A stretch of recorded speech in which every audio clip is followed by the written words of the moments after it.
Heto na ang NBA rasyon. Patuloy na tinatrabaho ngayon ni Tyrese Haliburton ang worst slump ng kanyang karera.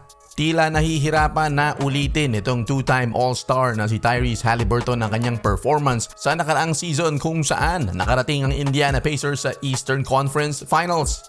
Kahapon sa pagkatalo ng Pacers sa OKC Thunder, si Haliburton ay gumawa lamang ng 4 na puntos sa 6 na tira. Nakagawa naman siya ng 8 assists.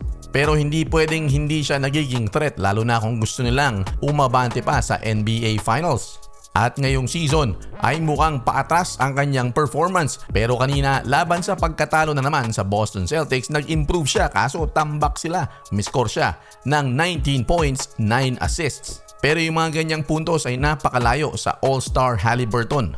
Kahapon nga sa pagkatalo nila sa OKC ay pinagtatanggol siya ng kanilang head coach na si Rick Carlisle. Pero higit sa pagtatanggol ay lumalabas na pagpapalusot ito. Malaking bagay daw kung bakit 4 na puntos sa 6 na shots lang itong si Ty Haliburton ay dahil bantay nito si Lu Dort, ang isa sa pinakamahuhusay na defender sa liga. Sabihin na natin na talagang elite defender itong si Dort, pero si Haliburton naman ay isang all-star caliber player kaya nga napasama pa ito sa Olympics, hindi ba? Kailangan nang magbalik ang all-star Haliburton.